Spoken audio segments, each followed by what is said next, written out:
Hi guys, how are you today? I pray all is well with you and your families. I am doing great, thank God. Let's get into the video, guys. One thing I have learned is a bad habit is hard to change. It's difficult to transform from a bad habit to a good habit, guys. I've learned that. And I'm still learning that just transforming yourself is the hardest thing ever. It's a long process.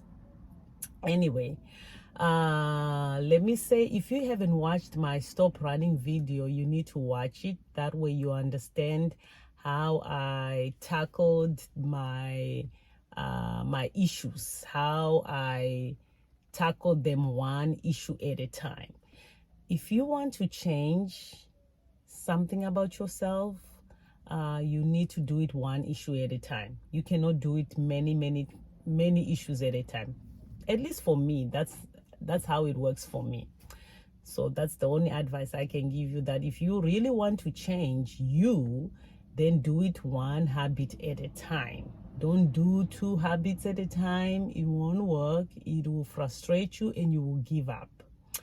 So that being said, let me show you the diagram, just a recap of the stop running video, so you can see how I tackled my issues. So I don't know if you remember me showing you the diagram of the original me and the copy me. So the original me had its own issues with houses that had issues, and the copy me that I created, the egomaniac person, had its own issues that came with it. So the battle now for me was when I got tired of doing things in my own effort, trying to change myself, and it wasn't working. That's when I asked God for help. And God was like, oh, I was here all along waiting for you to just ask me to help you, but you thought you could do it by yourself, reading 90 days to change, 120 days how to change a habit. And it never worked for me, guys. It might work for other people, but it never worked for me. It will work like, let's say I want to change one habit. It will work for 1 week, 2 weeks, and then I go back into it or become even worse. It just never worked. So when I got to the end of myself, where I was just so tired, sick and tired of myself, sick and tired of being sick and tired, my marriage was falling apart. We were already 6 years into our marriage, and within those 6 years, in 2005, I think, I was at the end of the rope. I was like, you know what? I can't change. Whenever I try to change, I'm becoming worse. I just want a divorce. I was ready to divorce my husband, and the only thing that stopped me, guys, was money, because at that time my income was very little, and my husband did not want to fund nothing. He was like, you want the divorce, you pay for the divorce. So he was not going to help me because he didn't want a divorce, and I was ready to divorce. And it's not because I was not in love with my husband no more. It was just because I was running because I was like, you know what, I can't change. I thought I couldn't change. And I thought, oh my goodness, I'm making this man more miserable. And my kids, at that time I had 2 kids, I was just tired of them watching me be a roller coaster mommy, a roller coaster wife. I just didn't want to do that anymore. So I said, God help me. And God was like, okay, you asked, let me help you. And so that's when everything started. The real deal change, the real deal transformation started. That's when I found a good church, a Bible teaching church, and that's when my eyes started opening, guys.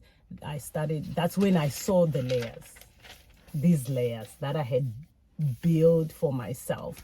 The layers that I didn't know I was hoarding inside. That's when God started opening my eyes to all these layers. So when I saw that, I was like, oh my goodness, how can I be transformed from all of that? And then God was like, one habit at a time, one habit at a time. So for me, I said, okay, where do I start? It was easy for me because the only thing I could see at that time when God opened my eyes just a little bit is I saw the control issues, the control demon. I called it a control demon. You can call your control issues whatever you want to call it. If you want to call it a friend, that's up to you. But really, controlling is not a friend, because all it does, it wants to steal from you. It wants to destroy and kill you. That's what it was doing for me. So that's why I was at the end of myself, because at that point I already wanted to destroy my marriage. I was just sick of me and sick of being miserable. So the first thing I saw for me to change was controlling issues, because it was right in my face. It wasn't hidden. It was right there. I had to start with that. That's why I'm going to be talking about this controlling demon, how I did it. First, let me tell you guys, my control issues was like, let me give you an example. Let's say we are driving. My husband is driving, right? At that time, we had one car, so we are driving, and my husband knows where we are going. Even if there's directions, I'm like, turn this way, go this way. No, use the fastest road. Use the fastest road. Don't use that road. And thank God that he gave me a strong man, because my husband helped me really to heal. Because you be like, are you the one driving? If you want to drive, then you take any direction you want. I am the one driving, and I'm gonna take the direction I want. So you sit there and be quiet, and we're gonna go the way I wanna go. And that will piss me off, because I wanted to control. No, drive slow. You are driving too fast. Don't go too fast. Go this direction. Take a shortcut. And my husband was like, but when we are going to work, you wanna use highways. When we are coming from work, instead of us taking our time, you want us to rush. I don't want to rush. I'm tired. I'm going home. So if you want to rush, do you want to drive? No, I don't want to drive. So it was that type of control. Or let's say we get home, I made sure that I'm the one in control of the remote control, because guess what? Everyone has to watch what I watch. I need to be in control of the remote control, because if my husband gets the remote control, he's going to be watching news, and I hate news. The other thing, guys, was if I'm angry, I control the situation by giving my husband silent treatments. 1 week silent treatments, 2 weeks silent treatments. If he asked me for anything, it was yes, no, I don't care, whatever. Thank God my husband will be like, well, anyway, I see that demon has come back to sit on you. So when that demon has gone and my wife is back, then let me know, so that I can entertain my wife, since I don't know when this demon is gonna be here. So let's hope it's not here for 2 weeks. Let's hope this is only 2-day thing. So things like that. Of course, it might sound harsh, but for me, I needed that, because I was so hard. My heart by that time was so hardened that you couldn't break me. You couldn't break me even if you tried with a bulldozer. You couldn't break me. So I needed somebody who was strong like my husband to tell me it like it is. And he told me like it is. He told me like, you go back, you demonic spirit, you go where you go back to sender. I need my wife here. And even if I would react at that point by being angry or more angry, but it registered something like, yeah, he's right, he's right, this is not normal, you need to take care of this. That was a sign of controlling issues too. And then the other thing that I would do, like let's say we are going on a date night with my husband, you'd like, okay, let's go eat somewhere at the restaurant. Then I'll say, okay, we dress up, we are ready to go for a date and a movie night. We get to the restaurant, my husband will be like, yeah, we are here. I'll be like, there's no black people here. I'm not getting in there. I'm not comfortable. And my husband will be like, girl, that insecurity demon is knocking. You need to fight it. You need to fight it because this is a white country. I want to take you to a nice restaurant and here you are worrying about, there's no black people here. If you have transport for us to go to Africa to a restaurant, tell me, and then we go to Africa. If you don't have that, then it's either we go in there, we have our dinner and go to a movie and have a good time, or we can go home. Which one do you want? So sometimes if I'm not in a good mood, I'm like, let's go back home. And we'll go back home because I refuse to go inside. Or I'll just get in and then I'm mad. I'm eating my food mad, which didn't make sense. But yeah, that was that controlling demon. I'm telling you, that controlling demon is something else. And the other controlling issues that I had was I never was able to receive love. When you don't love yourself, you won't be able to receive love and you won't be able to give love. Just as much as I couldn't even say sorry, it's the same way. I couldn't say I love you back to my husband. When my husband would tell me I love you, because I had trust issues, I had issues. If he says I love you, I'll be like, I said I love you, and I'll be like, oh yeah, right. What do you want? What do you want? I always associated with you want something. That's why you're saying I love you, because it was issues upon issues. So I never said I love you back to him. I'm like, yeah, right. That's how I said I love you. I wanted to say I love you, but I couldn't, because I thought if I say I love you to this man and then he breaks my heart, it's not gonna end up well. I'll be heartbroken again.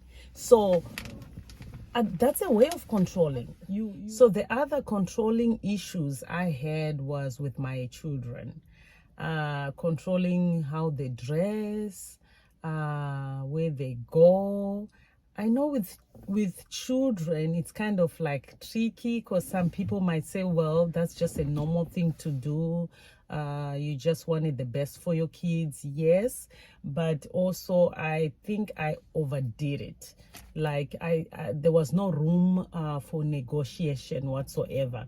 I failed to realize that I was in another country, and with technology, it wasn't how I grew up. I should have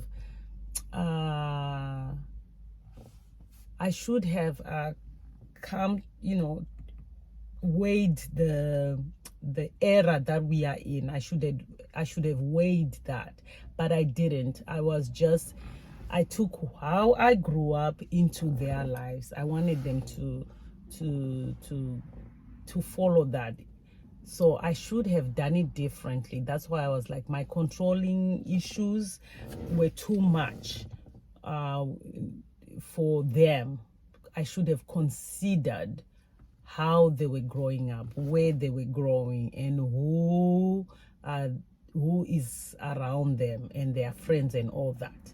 I also saw my controlling issues in my listening skills. I wasn't a good listener at all. I talked over people, trying to control their conversations by, like, let's say somebody's talking, I finish their sentence. Rush. You're too slow for me.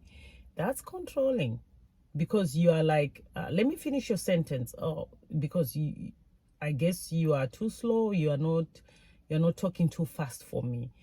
Of course, you're not saying it like that, but I'm saying it's a sign of controlling issue that you have. So for me, that was it. I would talk over people. I get like, I want to go, always in a rush, multitasking, thinking, oh, I can multitask. And really, they say, really, there's a book that I read that there's nothing like multitasking. Really, it's just control issues. Really, you are trying to do things at one time, having things all together, doing things in one step. So yeah, that perfectionism, that's controlling issue. It was a controlling issue for me. I had to have things a certain way. If I leave my kitchen like this, I better see my kitchen in that manner. If I leave my house like this, I want to see it like that. If I leave my clothes folded like this, I have to iron my clothes in a certain way. I have to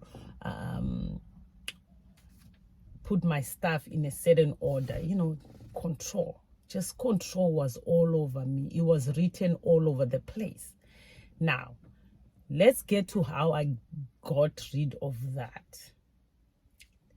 First, you have to recognize. I had to first recognize that it was an issue. I had no problem recognizing mine because it was all over my face. It was annoying everyone around me.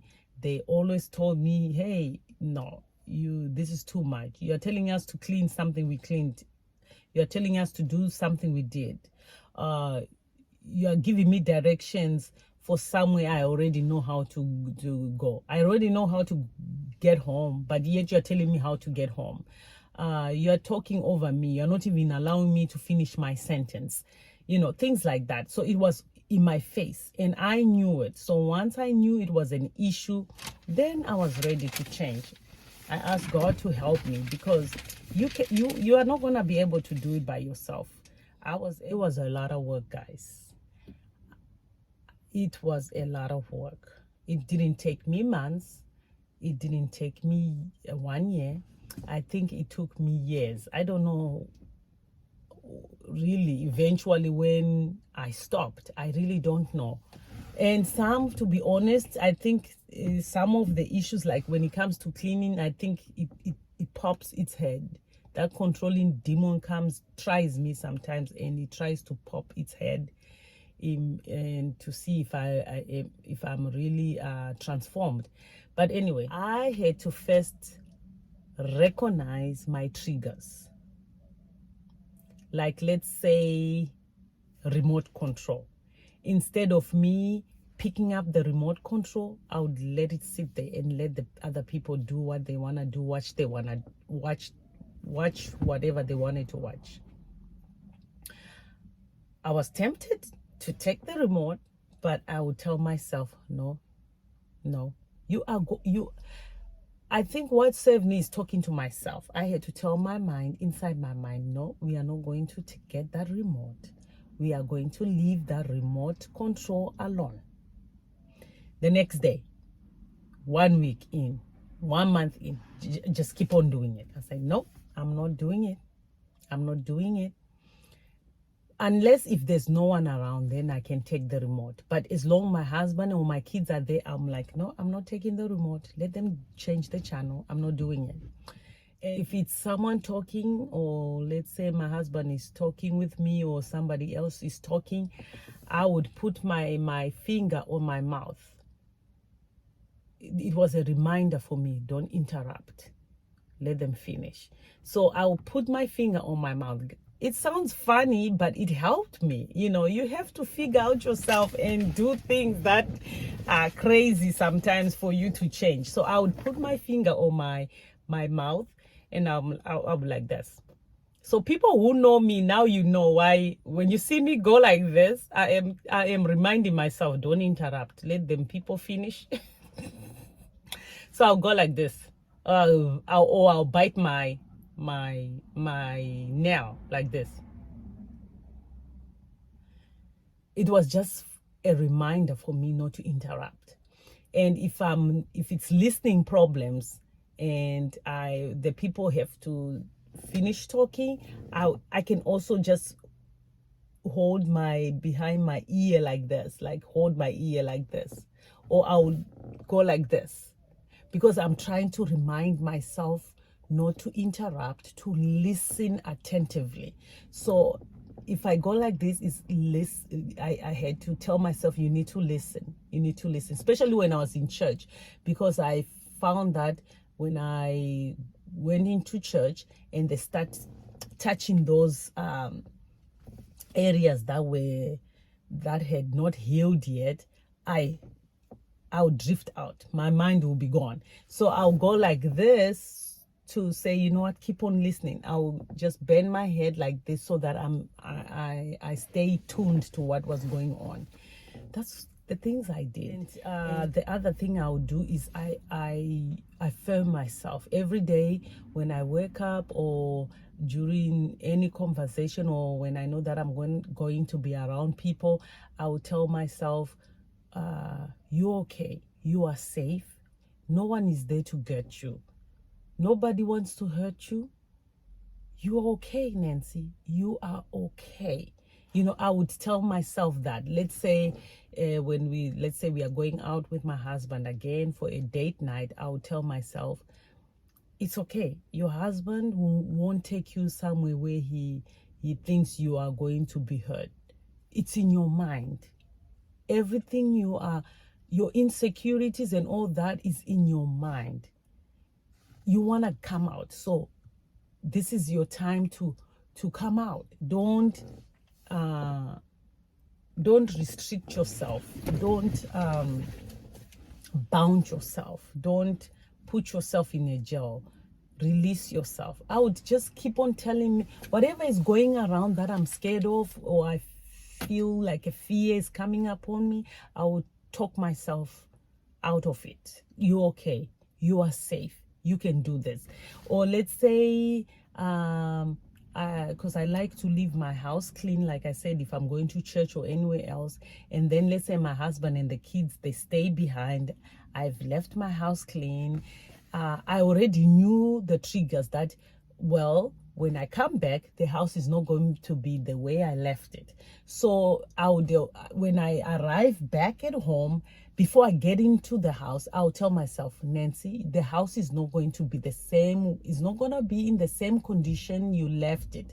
So you need to calm yourself. It's either you are going to act like you don't see anything, or you just tell them in a nice way, you guys, you need to clean up, or you're just going to take you whatever you need to take graciously and clean again.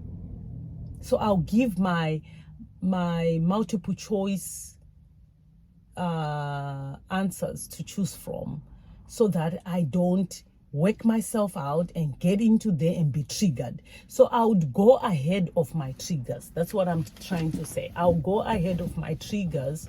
So it's very important to know your triggers. The process is not going to be easy.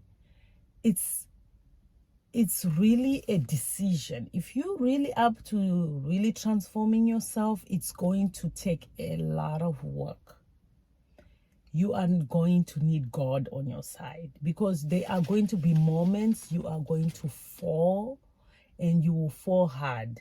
And then the devil is going to want to beat you like, oh, you see, you can't even do it. That's the moment you have to pick up yourself and say, you know what, I'll just start all over again tomorrow. So let's say 1 month I've been doing the right thing, and then the next 2 days of this following month, I fall bad. I do the worst. I just would say, God, I did wrong again. I'm going to start all over again. And I'll start all over again. I'll just start all over again, and I'll push and I'll push and I'll push that habit until I see it come to play. So the other thing with me, I had to understand that I am dealing with two people.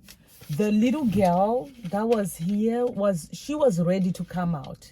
She was ready to see the world, to see the light, because she was in the dark for so long. So she was ready to come out.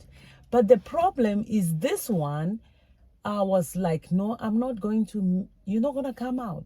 I've been protecting you all along, so you are not going to come out. You are going to stay.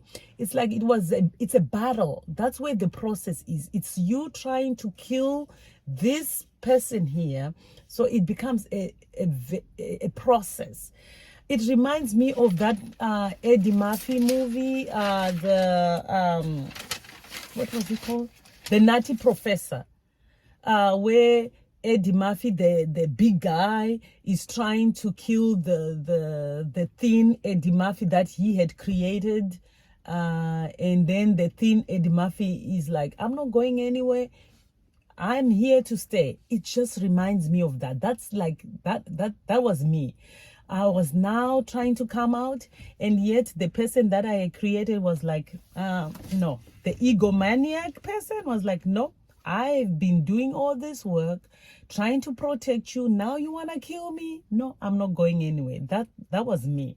So the controlling demon that I had, it was the cover of the onion, like the resistant, the layer of the layers, the top layer that had to go, that I could see.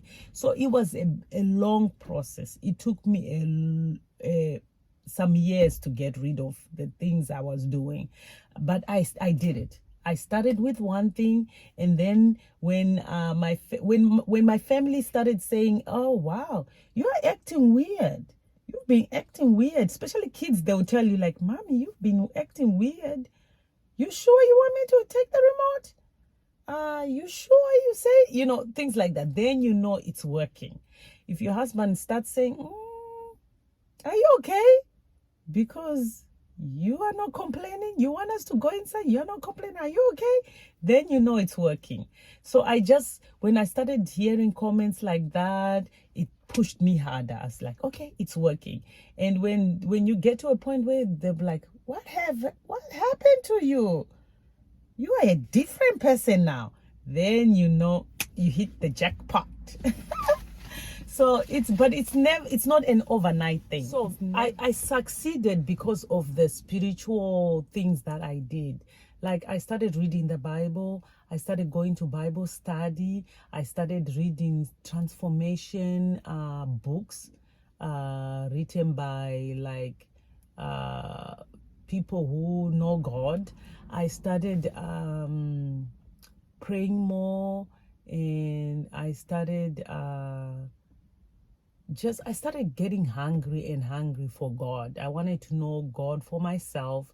So it made it a little bit easier, and my eyes were opening more and more and more. The more I sought for God, the more I was opened. So really, those two, for you to really change, you have to link the two.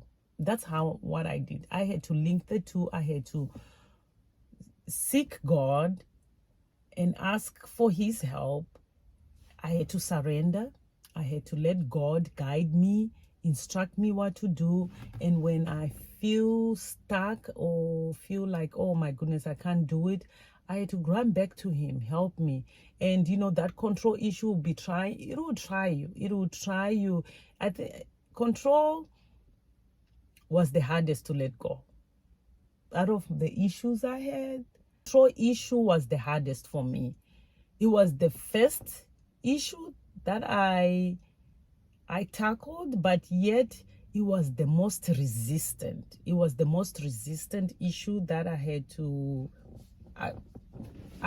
fight. Sometimes it comes and picks and see if I'm available, but I'm not gonna let it, because it made me miserable and I didn't like it. So yeah, so that's the spiritual side, and the practical side that helped me to really get rid of controlling demon. So what can you learn from this, guys?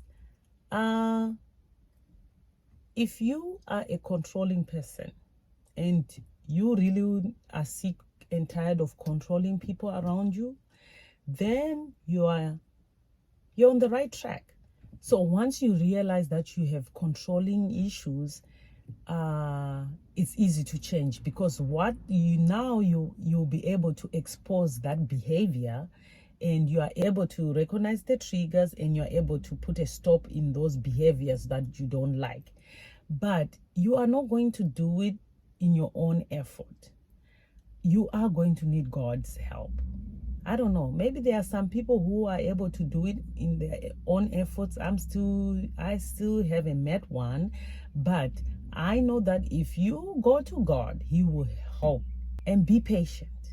Be patient in the process, because it's going to take a long time to get rid of this controlling demon. It will fight you. You're going to feel, because controlling, it's like you feel like you are losing control of yourself. You feel lost because you are used to having things certain way. So when things are now not going the way you are used to, you feel like people are walking over you. But really, it's you letting go of the control. And once you succeed, it's going to be all worth it.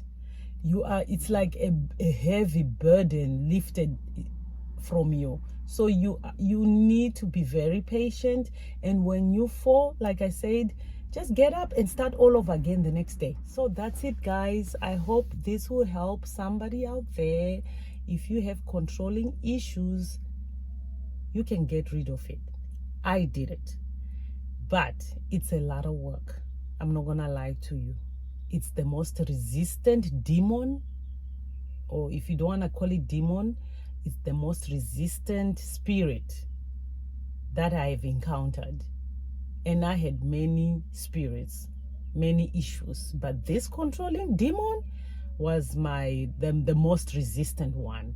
But it can be done. It can be done. Just recognize your triggers. Tackle those triggers. Let me start with one thing. I started with the remote control. I told myself, no, Nancy, you are not going to touch the remote control. You are going to watch whatever they are going to watch. The rostering thing, we are going to go where my husband say he wants to go, and you are not going to complain. Get rid of that insecurity demon that wants to tell you, oh, you won't, you don't fit in. You know, talk to yourself. Affirm yourself. Tell yourself, no way, I'm better than this. No one is out there to hurt me. It's me hurting myself in my mind. My past is trying to hurt me. He wants to destroy me. He wants to kill me. This egomaniac person I've created, he wants to destroy me, thinking it's doing for my good, but this is not for my good. You have to make a decision that, you know what, I'm not going to control anybody. You can never control anyone. And you don't want to stay in that controlling zone, because it's really unhealthy for you, and it's very unhealthy for the people around you. So if you want to really change, you can do it. Find books that can help. I'm going to link some of the books that helped me when I started this journey. I hope I still have them. But I'm going to link those books. Read books. Read your Bible. Seek God. Ask Him to help you, and He will help you. Find a praying partner. That way, when you start your change, that transformation, tell them to pray for you, and don't be ashamed about it. If you don't have a praying partner, that's fine. Tell the church. I would go to church. I was one of those people who would go in the front every Sunday. Pray for me, please. Pray for me. Those who want prayer, you can stay, and I'll be there in front. Pray for me. But you know what? I didn't realize that even when I went in front to be laid hands on, I had left that little girl at home, and all the person who was getting prayed for was this egomaniac. And then I go back home, I'm still defeated. But guess what? Little by little, because I was so desperate, God met me in my desperation. And then He put His grace and His mercy. I needed God's grace and I needed God's mercy for me to be able to change, for me to be renewed in my mind, for me to be transformed. And that's what you need. Start there. You can do it. I pray that, you know, you got something out of this. And if you are one of those persons who has that controlling spirit, that controlling tendencies, and if you are ready to change, and if you really want to change, then know that you can change. It can be done. So that's it, guys. Thank you for watching, and I pray that God will meet you at the level you are and help you to become the person you want to become. And just remember, it can be done. If you really want to change, you can change. Stay blessed, guys. Thank you so much. Bye.